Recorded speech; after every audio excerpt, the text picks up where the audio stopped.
Prince Edward is the new Duke of Edinburgh, Buckingham Palace has announced. In celebration of his 59th birthday, King Charles III granted his younger brother the title their late father held for more than 70 years. It is understood that Prince Philip, who died in April 2021, and who was given the title on the morning of his wedding to Princess Elizabeth, later Queen Elizabeth II, wanted his youngest son to take on the title. Having launched the Duke of Edinburgh's award, Philip's work and legacy as Prince Consort became synonymous with his dukedom. But the title predates Philip, and while he is remembered for his dedication to the monarchy and support of his wife, the previous Dukes of Edinburgh faced misfortune and tragedy. Here, Express.co.uk looks back at the Dukes of Edinburgh of the past and how, until Prince Philip, the title was cursed by catastrophe. Hated son. When King George VI bestowed the Duke of Edinburgh title on his son-in-law in November 1947, Philip became the first royal to take on the dukedom in 47 years.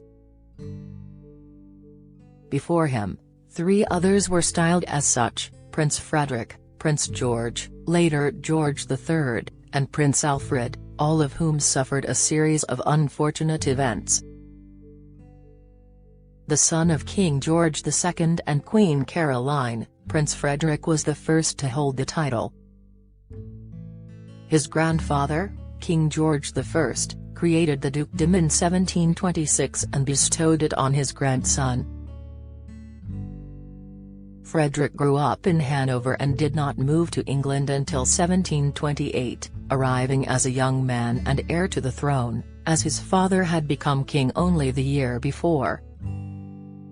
After years of separation, Frederick's relationship with his parents was strained, with George II barely able to talk to his eldest son.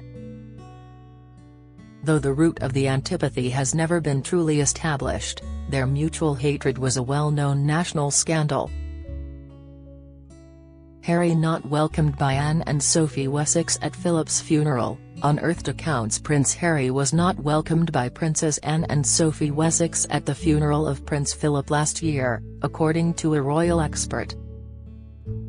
The Duke of Edinburgh's funeral came just a month after Meghan and Harry sat down for their bombshell interview with Oprah Winfrey. Why was Prince Harry allegedly not welcomed at the funeral? Find out here. Queen Caroline once described Frederick as the greatest ass and the greatest liar and the greatest commoner, and the greatest beast in the whole world, adding she heartily wished he were out of it. On a separate occasion, she said, "I wish the ground would open this moment and sink the monster to the lowest hole in hell." In 1737, when Caroline was on her deathbed, George refused to let Frederick say goodbye to his mother. The Queen, however, was seemingly thankful. She said, "At last I shall have one comfort in having my eyes eternally closed, I shall never have to see that monster again." Despite receiving £50,000, more than £8.5 million in today's money, a year from his father, Frederick was not satisfied with his income. He demanded more money and, upon his father's refusal, unsuccessfully appealed against the king to Parliament for a larger allowance.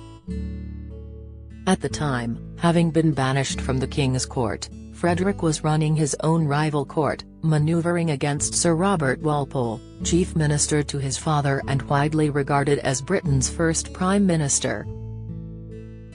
He later became a devoted family man, sharing 9 children with his wife, Princess Augusta, one of whom was the future King George III. His political ambitions were unfulfilled when Frederick died in 1751, at the age of 44.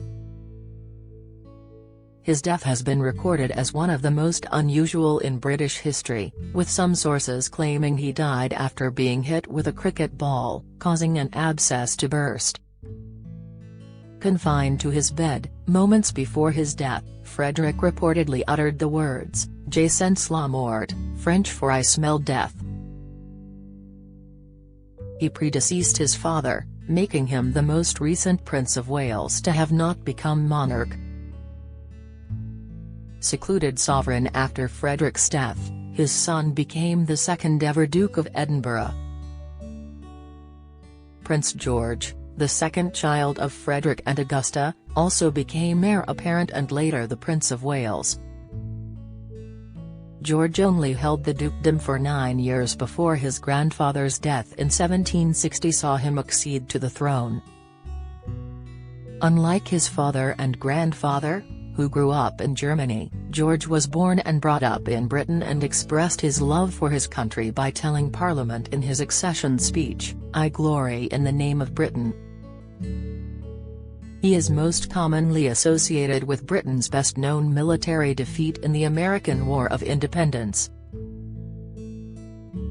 But historian Andrew Roberts argued in his best-selling biography of the king that he was maligned.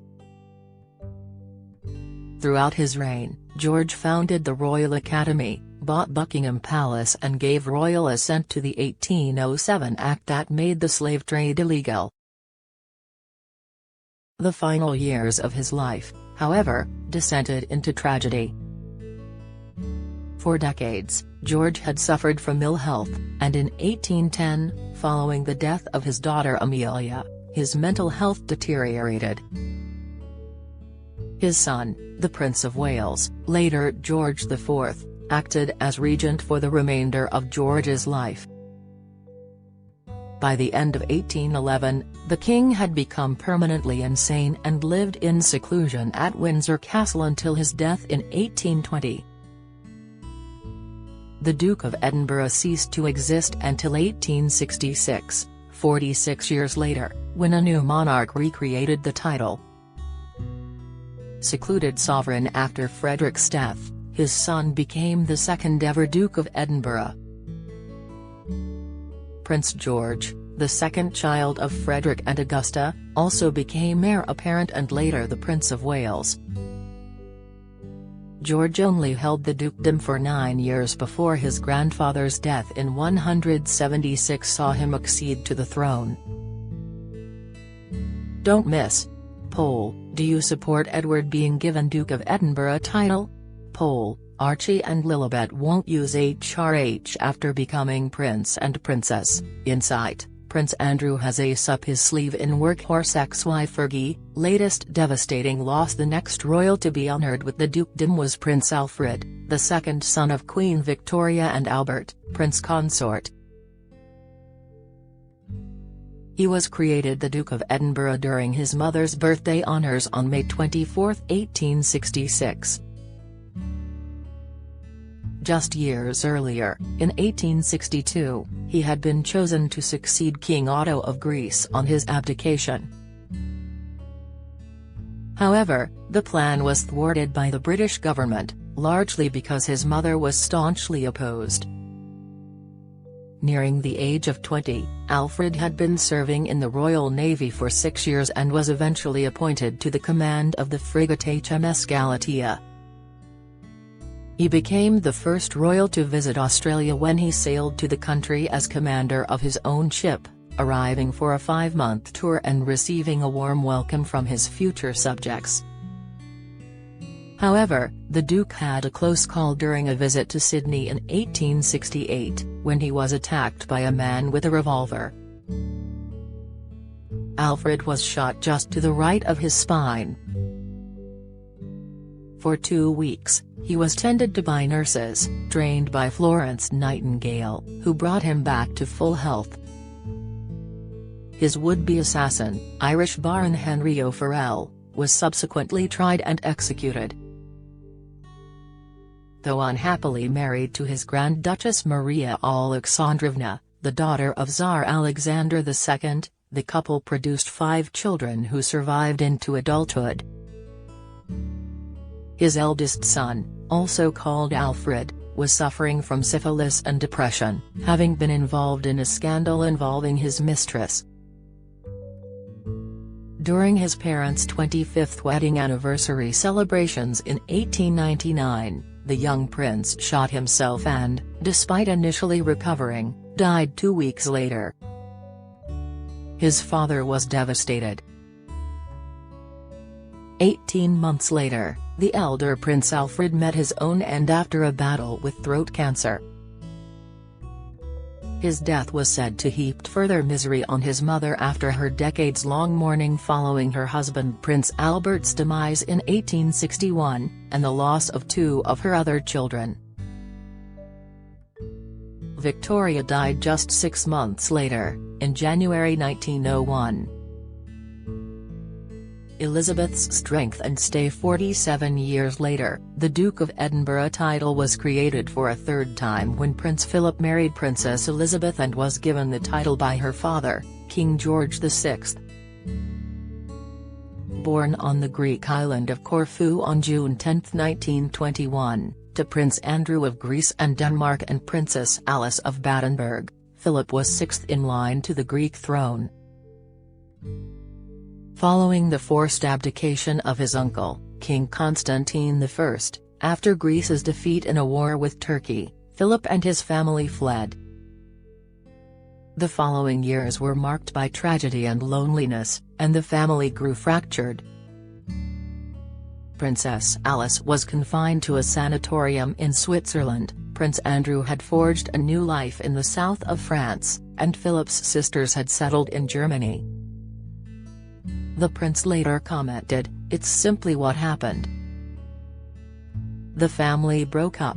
My mother was ill, my sisters were married, my father was in the south of France. I just had to get on with it." You do. One does. Philip grew up in the UK. Having completed his education, he joined the Britannia Royal Naval College in Dartmouth, where he proved a brilliant cadet and graduated top of his class. It was there that Philip had his first meaningful encounter with the future Queen. While Philip served during World War II, he kept in contact with the young Princess Elizabeth. And in 1947, the couple married, becoming the Duke and Duchess of Edinburgh. Just 5 years later, George VI died and Elizabeth inherited the throne. The Duke became the Queen's consort, and his primary function was to support his wife. Philip became a driving force in modernizing the monarchy, notably encouraging the televised element of the coronation service at Westminster Abbey on June 2, 1953.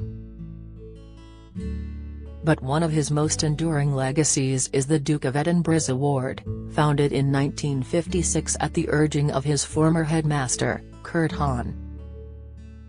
Participants aged 14 to 25 earn awards by carrying out voluntary work, practicing sports, learning skills and undertaking an expedition. Now, his legacy is upheld by his youngest son, Prince Edward, who worked closely with the Duke on the award scheme. When Philip died in April 2021, his eldest son succeeded in his hereditary titles. Then, upon Charles' accession to the throne in September, the peerages merged into the crown and ceased to exist. But on March 10, 2023, King Charles created the Duke of Edinburgh title for a fourth time to bestow it on his brother Edward, fulfilling the long-held wish of their late father. Unlike the late Queen's other sons, Edward did not receive a dukedom upon his marriage. Instead, he and his wife Sophie became the Earl and Countess of Wessex. It was with the promise that he would later be elevated up the House of Windsor hierarchy. As Buckingham Palace announced in a statement on their wedding day on June 19, 1999, the Queen, the Duke of Edinburgh and the Prince of Wales have also agreed that Prince Edward should be given the Dukedom of Edinburgh in due course when the present title held now by Prince Philip eventually reverts to the Crown.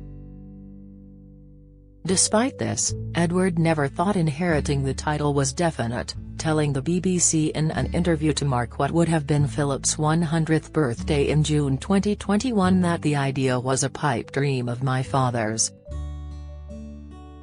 He said, "Of course, it will depend on whether or not the Prince of Wales, when he becomes king, whether he'll do that, so we'll wait and see." So yes, it will be quite a challenge taking that on. Now, the Earl of Wessex will hold the title for his lifetime.